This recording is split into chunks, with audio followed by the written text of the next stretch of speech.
On m'a acheté plus de 10 000 abonnés sur Instagram. On en parle tout de suite dans cette vidéo. Je comprends pas. J'espère que tu vas bien et que t'as vendu pendant ce Black Friday. Si c'est pas le cas, c'est pas grave, il reste Noël, il reste plein d'autres occasions. Mais moi dans cette vidéo aujourd'hui, je vais te parler d'une chose qui m'est arrivée il y a quelques jours.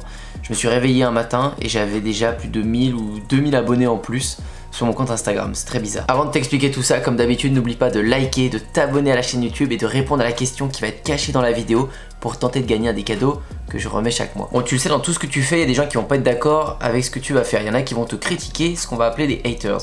Les haters, c'est des gens qui n'aiment vraiment pas ton contenu, qui vont un peu rager, qui vont être jaloux. Et on dit toujours que quand t'en as pas, c'est que tu touches pas assez de monde, c'est que t'es au début de ton business. Et c'est vrai, quand tu débutes une chaîne YouTube, un business, n'importe quoi, t'as même pas de pouce rouge, t'as même pas de personnes qui te critiquent. Parce que au final, tu touches que 10 ou 20 personnes, souvent c'est ta famille, tes potes, et t'as que quelques personnes, et la majorité sont toujours des gens bienveillants, des gens qui t'encouragent à continuer ce que tu fais.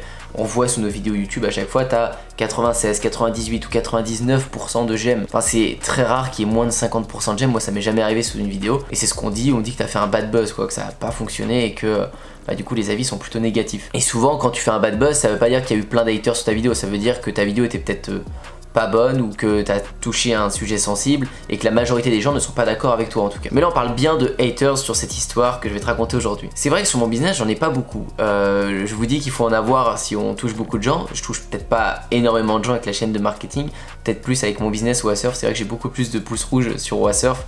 Mais le ratio est le même, hein. Les pourcentages sont quand même bons, mais c'est juste que vu qu'il y a plus de vues, il y a plus de gens qui voient, plus de haters. Et sur Antoine, c'est vrai que j'ai quoi? Des fois j'ai 1, 2, 3 pouces rouges sous une vidéo, sauf certaines fois où j'en ai un, et je le mets des fois en message épinglé, j'en ai un qui m'achète des pouces rouges par dizaines, ça se voit tout de suite, et en fait YouTube les enlève après, et ils tombent à 0. Parce qu'il doit repérer que c'est un truc de robot, je sais pas.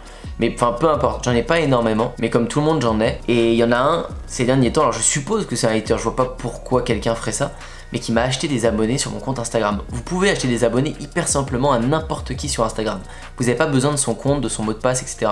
Vous allez juste aller sur un site, vous tapez buy like Instagram sur Google, vous allez avoir plein de sites, vous en prenez un, vous pouvez acheter, je sais pas, 500 followers, 1000 followers, 10 000 followers pour une somme d'argent, je sais pas, 20 $, 50 $. Vous mettez uniquement le nom d'utilisateur du compte Instagram, donc moi il mettait Antoine Bougan, et je recevais plein d'abonnés. Et c'est ce qui s'est passé parce que j'ai ouvert mon compte un matin je crois et je voyais plein d'abonnés en plus. Je me suis dit, oh, c'est bizarre. Alors tout de suite tu te dis est-ce qu'il y a une publication qui a buzzé ou est-ce qu'il y a un truc, mais je voyais très bien que c'était des faux en fait, qu'il n'y avait pas de photo de profil ou qu'il y avait des comptes indiens, je sais pas d'où ils venaient. Donc j'ai tout de suite su qu'il y avait un truc qui clochait et qu'au final on m'avait acheté des abonnés. Parce que je l'avais déjà vu sous un autre marketeur. Et donc l'idée c'est de se mettre directement en privé. Quand vous passez votre compte en privé, du coup ça s'annule et ça fonctionne plus. Sauf qu'au tout départ, je voulais même pas faire ça parce que quand j'essayais de mettre mon compte en privé, c'est quelque chose que j'ai pas fait depuis hyper longtemps. Il y avait marqué vous allez perdre votre compte professionnel, créateur ou j'en sais rien. Donc je me disais est-ce que je vais perdre mes stats ou je vais perdre quelque chose à me passer en privé.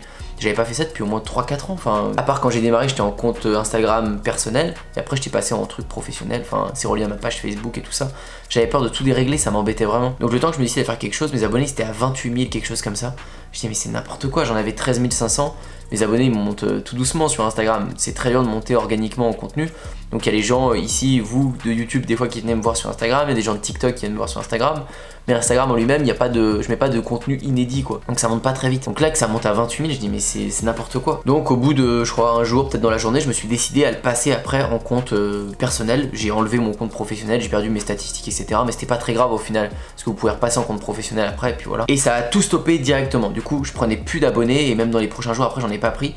Parce que ça a dû fausser son achat, enfin du coup il trouvait plus mon compte. Et ce qui s'est passé après, c'est que mes abonnés après ils sont descendus. Forcément quand t'achètes des faux abonnés, souvent tes abonnés ça se voit, ils fluctuent. Beaucoup ils sont à 30 000, à coup ils sont à 20 000. On l'a vu chez plein de personnalités publiques qui ont acheté des abonnés. Mon abonné était à 28 000, après il est descendu à 23 000. Au moment où je tourne cette vidéo il est à 19 900, je crois, quelque chose comme ça. Ça se trouve au moment où je vais faire le montage, il sera encore moins, je vous mettrai une photo de là où j'en suis. Donc ça a pas l'air d'être dramatique vu que je pense que je vais redescendre vers les 13 000. Je vous tiendrai au courant s'il y a quelque chose qui a bougé en plus. Mais pourquoi la personne a fait ça? C'est surtout ça. Pourquoi? Quelle est l'idée en fait? Le but de faire ça, c'est de, je pense, pourrir mon compte ou de me le faire shadowban. Si vous avez trop de masse d'abonnés qui arrivent d'un coup comme ça, vous pouvez vous faire bannir d'Instagram. Instagram va pouvoir dire ouais c'est bizarre, il achète des abonnés, c'est pas toléré, hein, c'est contre les règles d'Instagram. Donc vous pouvez vous faire suspendre votre compte peut-être pendant 15 jours, vous n'aurez pas le droit de publier par exemple. Et puis après vous pouvez carrément faire bannir votre compte parce que vous abusez trop quoi. Et moi les abonnés arrivaient vraiment en masse, en quelques heures j'en chopais des milliers et des milliers. Donc il avait vraiment appuyé le truc comme s'il voulait faire sauter mon compte presque. Donc je pense que c'était dans ce but là, ou au moins dans le but de tuer un peu mon reach, ma portée organique sur Instagram. Ça doit que être du négatif de toute façon. Après moi à titre perso ça m'a pas trop gêné mon compte Insta, parce que comme je vous ai dit je l'utilise pas énormément, j'utilise pour parler aux gens. Je trouve que c'est le réseau le plus humain parce que les gens peuvent réagir aux stories. Même des gens qui me connaissent de YouTube vont aller sur mon Instagram, vont regarder mes stories et puis vont répondre des fois. Donc ça aborde une discussion après, ça déclenche quelque chose et je peux échanger. Il y a des gens après qui ça débouche sur un coaching parce que leur projet est intéressant et je peux les aider. Des fois j'échange juste avec d'autres entrepreneurs. Ça c'est quelque chose qu'on peut pas faire sur YouTube parce que il y a les commentaires, des fois il y en a beaucoup, je peux pas répondre à tout et puis on va pas faire une discussion dans les commentaires. En fait je réponds juste avec un message.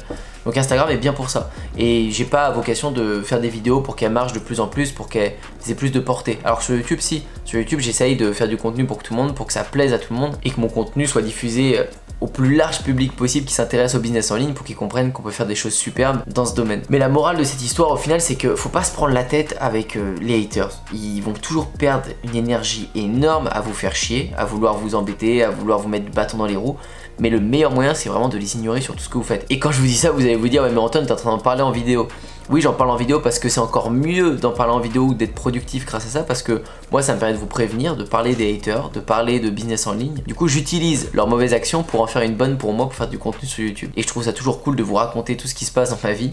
Donc ça c'était une anecdote que j'avais jamais eue, donc je voulais vous la partager. Mais en règle générale je prête pas attention aux haters et ça me fait rien, mais vraiment rien du tout. Quelqu'un qui peut m'insulter de tous les noms en commentaire, qui peut me dire je sais pas les pires insultes ou les pires menaces ou n'importe quoi, ça ne me touche pas parce que sur internet c'est toujours extrême et il n'y a rien en réel. Je sais pas si vous vous rendez compte de la facilité d'écrire des mots violents derrière un ordinateur. Et tu fermes ton ordinateur, t'es derrière un faux profil, personne ne saura jamais que c'est toi.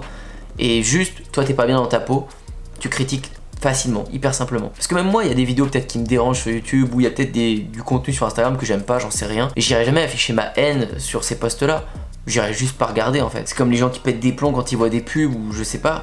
Pro Adblock, il y a des trucs pour bloquer des pubs, c'est pas un truc obligatoire de taper des pubs. Tu peux payer 3 € YouTube pour que t'aies plus jamais de pubs. Donc il y a des moyens pour être tranquille en silence sans que t'aies à exprimer ta haine partout. Et ceux qui expriment leur haine, c'est juste des gens qui sont pas bien dans leur peau. Et ça sert à rien d'y prêter attention, tu vas perdre plus d'énergie qu'autre chose. Et je finirai par dire que acheter des likes, parce que c'est un peu le sujet de cette vidéo aussi. Il a acheté des likes et au final ça m'a monté de 10 000 abonnés mes followers. Alors même s'ils redescendent aussi vite, je pense qu'il y a plein de marques qui achètent des likes. Surtout des marques. Parce que si vous créez une réelle communauté, je trouve ça un peu bête, mais si vous êtes une marque qui veut juste de la preuve sociale, parce qu'on le voit souvent, il y a des marques de monde qui ont 400 000 abonnés ou 1 million d'abonnés et qu'au final ont 2000 likes par photo, on sait très bien qu'ils ont tout acheté, il n'y a personne vraiment derrière, ou c'est peut-être lors d'un concours extrême où les abonnés sont montés, mais au final l'audience elle est pas là, ils auraient pu acheter les abonnés que ça reviendrait au même. Des fois dans ces circonstances là ça peut être intéressant, ça fait une vitrine en fait, ça vous fait vraiment le CV de votre boîte, regardez on est telle personne, on a tant d'abonnés etc. Ça impose une certaine preuve sociale, mais dans tous les autres cas ça vous sert à rien du tout. Et tenez, je vais vous montrer un petit truc rigolo. Regardez, on va prendre un des abonnés qui est arrivé sur mon compte. Ce qu'on peut voir, c'est que ces abonnés-là, c'est des faux. Ça doit être une entreprise qui a des robots abonnés comme ça, je suppose, j'en sais rien. Vous cliquez sur cet abonné-là et vous regardez dans ses abonnements. Donc là, je suis dedans. Mais vous avez aussi plein de personnes. Et c'est des personnes qui ont eu recours aussi à ces achats d'abonnés, qui ont sûrement acheté sur ce site des abonnés.